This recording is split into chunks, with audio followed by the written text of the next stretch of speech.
Hello, good evening, and welcome to another episode of Marlins Monday. It is Monday, August 18th, 2025. My name is Eric Wiedeke. As always, you can follow me on X/Twitter at Eric Wiedeke. And there is a lot to talk about for the Marlins this week. Pretty rough week for the Marlins, but before we do get into that, I do just want to remind you guys to like, comment, and subscribe here, as this video is on the 5 Reasons Sports YouTube channel, covering all of South Florida sports all the time, from the Marlins, the Heat, the Panthers, Inter Miami, the Hurricanes, the Marlins, anything South Florida sports, you name it, they've got it. So be sure to like, comment, and subscribe, as it does help support what we do on the channel here at 5 Reasons Sports. But I do want to get into it. This week, the Marlins go 2-4 in a pretty pivotal road trip if they wanted to salvage any kind of playoff positioning, or, if they had any illusions to that effect. And it appears that those illusions are no longer for the Marlins. Still only 6.5 games out of the wild card, but, with as bad as the Mets were scuffling over the last week and a half, 2 weeks, if the Marlins would have even played a little bit better baseball, they'd be within a handful of games, 3-4 games out here. So it really does feel like they've just completely fallen off of, that kind of upward trajectory that they had been on since early June. But I want to get into really one of my first big pieces, and I think that this is probably going to be maybe the most controversial talking point of, this pod so far. And it's going to be, let's call a spade a spade. The Marlins appear to be tanking. And when I say the Marlins appear to be tanking, I don't mean that they are being told explicitly, go out and lose baseball games. They're not being told explicitly, don't try. Anytime that this conversation comes up in any sport where the word tanking gets thrown up, you have some people who take it so literally that they just push it all the way to its logical extreme. And it's never that. It's never that. What it is, hey, I know you rode your guys in the bullpen in the first half, but you know what? For 2026, I want to get a look at Josh Simpson. I want to get a look at Tyler Zuber. I want to get a look at Valente Belloso for next season. That's what it looks like. It looks like when Kyle Stowers tweaks his back and is good enough to take swings later on in the game. Now, I'm not in his body. I can't tell you how he feels. And again, this is just me speaking for me, and this is only speculation. I don't have any insight in terms of reporting. But if the Marlins were in a playoff push, like a legitimate playoff push, Kyle Stowers is out for maybe a series, not weeks. My opinion. And so I think that's what we're seeing here. Cal Quantrill is going to continue to get starts, even though I think it's beyond time that marriage was over. But he's an innings eater, and he's going to continue eating innings for this team. Jansen Junk, got to give him credit. He had been really struggling there over the last 2.5, 3 weeks, and he gave you the best outing you've gotten from Junk in the second half on Sunday against the Red Sox. So I do think that there's something to be said for that. But my core issue with whether or not the Marlins are tanking, and listen, I'm not here to tell you that it will or won't work. I don't know that. I'm not going to claim to know that. But what I do know, and what I can tell you, is that the Marlins are playing really fast and loose with the goodwill that they built up in the fan base. Because, to not make any moves at the deadline, when there was a decent groundswell for them to at least sell off some pieces in the bullpen, and they would have gotten support for that, and it would have been understood that, okay, well, you know what, this is where, you know, they kind of fall off a little bit and they fall down in the standings. And that would have been okay because, you know, that kind of a deadline would have sufficiently prepared people for something to that effect. But what I think is dangerous is taking for granted the progress that you've made this year with the likes of Ronnie Enriquez and Anthony Bender. You know, now granted, Bender pitched on Sunday against Boston. Tyler Phillips pitched on Sunday against Boston. Those are two of your better bullpen guys. But I think that they're kind of banking that progress that they've made when they got to 500 and said, okay, well, you know what? We've seen enough in 2025. We're going to take our foot off the gas, get other guys some at bats so that we can start evaluating for 2026. Now, again, that might work. It could. I'm not going to tell you that it's for sure a doomed process and it's a bad idea. I don't know. But what I can tell you is that they're really playing fast and loose with the trust of the fan base, because making these decisions and making them pretty blatantly, if I do say so. I mean, some of the decisions that they've made in the second half, you can clearly tell are made probably not with the intention of winning as many baseball games as possible this season. And I don't think that that's a hot take. I don't think that that's ridiculous or irresponsible to say. Now, I believe that they believe in every player on their team and they want to see those guys succeed. But it's more about evaluation rather than competition or competing for, you know, wild card spot this year or winning as many games as possible. It's more about evaluation. That's the mode that they're in right now. And I think that that's very clearly the case. And where I think that this is dangerous is, you know, it could be a really kind of droll month and a half, 2 months to end the season here for the Marlins, to where, you know, they were getting a decent amount of momentum with the fan base and kind of having some buzz, some excitement in South Florida in the first time in a couple of years here. And they're making the decision that they don't really care about that. They are going to continue to stick rigidly to their timeline, and their timeline clearly is not 2025. Now, we knew that from the beginning. I just figured that they were going to organically kind of fade in the standings, and that it wouldn't have to come with, you know, hey, let's rest some guys. Let's pull the plug on some guys. Let's, you know, take our foot off the pedal the rest of the year. I thought that organically they would kind of fade in the standings, and it would still be a 75, 76 win season that you could feel pretty good about. And that might still be the case. Still could be. I do want to say happy Monday evening here to Daniel. He's frequently in the chat, so we do appreciate the support there. But I thought that this would kind of happen organically, that they would fall off. But the fact that they're manufacturing it a little bit and really making decisions based on evaluating players on the roster rather than, you know, who's giving us the best chance to win today right now, I think that they're kind of playing with the goodwill that they've gained with the fan base and kind of saying that, well, you know, we know we'll be good in 2026. That's what this tells me. This tells me that they've seen enough from certain guys that we believe we are going to be good in 2026 and beyond.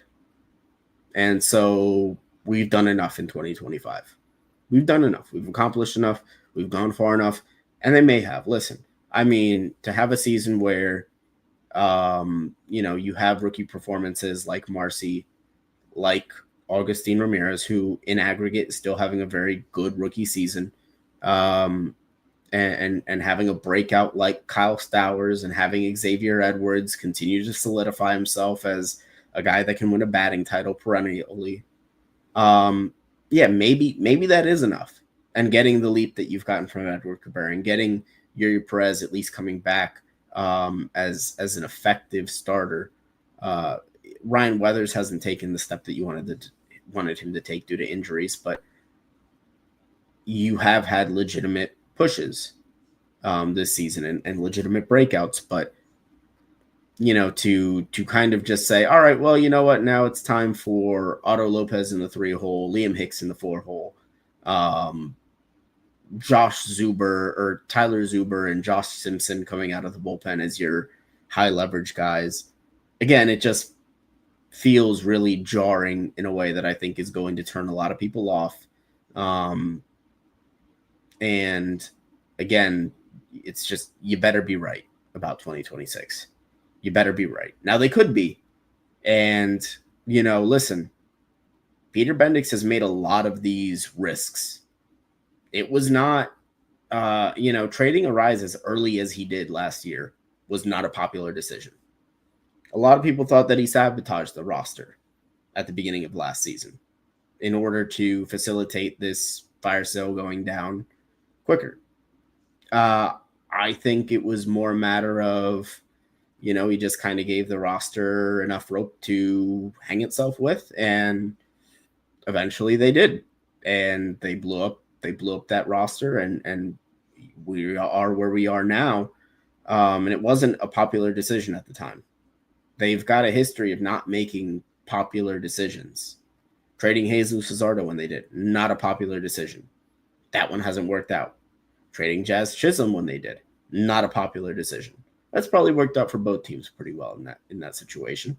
But my point is, this is another really big risk, arguably the biggest so far. I think in the Bendix tenure, because you are really kind of banking on that projection that you have for 2026. And if you're wrong, you set yourself back quite a bit. But there's reason to believe that they might be right in that. There is. So I can't say that it's a 100% dumb decision to do so, that this is franchise ruining or anything like that, but it is risky. And I'll leave it at that. The Marlins, now to their credit, listen, they're trotting out Perez, Cabrera, Sandy this series. They could very well end up sweeping St. Louis at home, and then I'm looking like the fool. And I'd love that. If that was the case, again, you continue to stay relevant, you continue to push and progress and make those strides. I would love that. I don't want to be sitting here talking about whether or not the Marlins are tanking.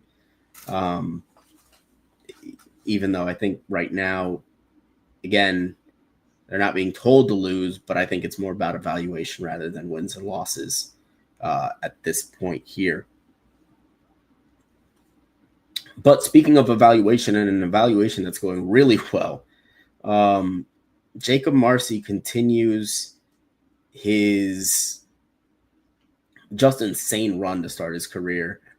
The guy, since being called up, arguably one of the most valuable players in all of baseball to this point. 4 homers, 6 steals, 16 runs batted in, a batting average over 370, an OPS over 1200. And the thing about what Marsee is doing right now and the ridiculousness of it is that it feels really sustainable in the process. Like the underlying advanced stats and the eye test match 100%. And you're looking at a guy in Marsee right now who is in quite literally the 100th percentile in chase rate in baseball. Basically, he is already one of the best in baseball when it comes to laying off pitches out of the strike zone. Arguably the best. I haven't looked too deeply into it, but I know he's in the 100th percentile if he were to qualify. And the exit velocity, it's high. When he's connecting on pitches, he's hitting them hard. He's not swinging and missing because he's not swinging at pitches outside of the zone. So when you add those things up, those are the little, like, not chasing pitches, being able to make contact with pitches in the zone, being able to make sound contact with pitches in the zone. Those are the fundamentals that make up really good all-star franchise type players. And those are the things that he's doing at a really high level right now. And they sound like such simple things, but when guys are throwing 98 with 12 inches of break and, you know, they've got just insane spin on their off-speed pitches and their breaking pitches, not nearly as simple as it sounds. And so when you have a guy that's really consistent in that, I think that you know, I think it lends itself to this continuing for Marsee. Now, I don't think he's going to hit for, you know, he's not going to have a 1200 OPS forever. But you're looking at a guy here who I think this is probably closer to what he could be. Because again, you're looking at the underlying stats and the eye test match up one for one. There is no difference. There is no, well, you know, he's hitting 350, but he's striking out 30% of the time. It's not happening, you know? And so those are the things that you look for in a guy when they're playing really well to kind of tell you, okay, well, is this sustainable? Is this a level of play that's going to keep up? Is he going to tail off? How much is he going to tail off? I think it's expected that Jacob Marsee tails off, but I don't think it's going to be drastic. He's not going to go from a guy with a 1200 OPS to a guy with a 600 OPS. At least we have no evidence to that at the moment. But speaking of young players and getting their opportunities, I want to talk about Maximo Acosta, called up today from AAA Jacksonville. The 22-year-old infielder was acquired in the offseason in the part of the Jake Burger trade going to Texas. Acosta was a really hyped prospect a few years ago in the Rangers system. He's got a good power speed combo profile, a guy that could potentially hit, 20 homers, steal 20 bags. He's hitting a career low 232 in the minors this season. Granted, it's his first year at the AAA level, and usually, guys in their first years at a new level tend to struggle.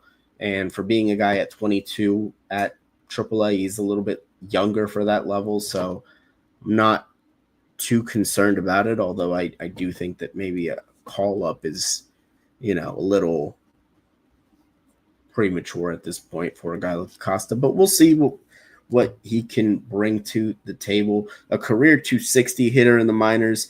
260 was actually the lowest he had posted over a full season in the minors prior to this year at AAA Jacksonville. Has been hitting the ball better of late in Jacksonville over his last month and a half or so, and OPS over 800. He's going to be a second baseman.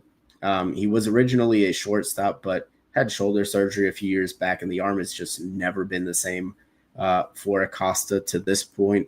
But again, it's just another young player that the Marlins are going to come up and get to see in this time as Graham Pauley goes down. Kyle Stowers goes down. Joey Weimer comes up. He's another guy that the Marlins want to see. Had a really tough day on Sunday in Boston, but,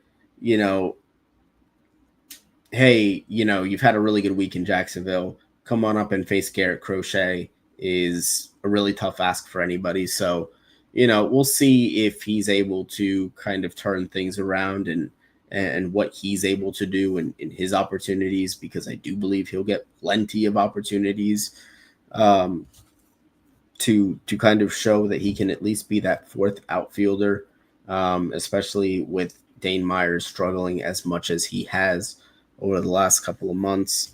But Acosta starting at second base tonight for the Marlins against the Cardinals in the game that's starting here in the next 5 or 10 minutes or so. He'll get an opportunity to show that he can be, one of your utility infielders of the future. Or at the very least, a guy that, maybe there's a logjam at second base with Xavier Edwards there.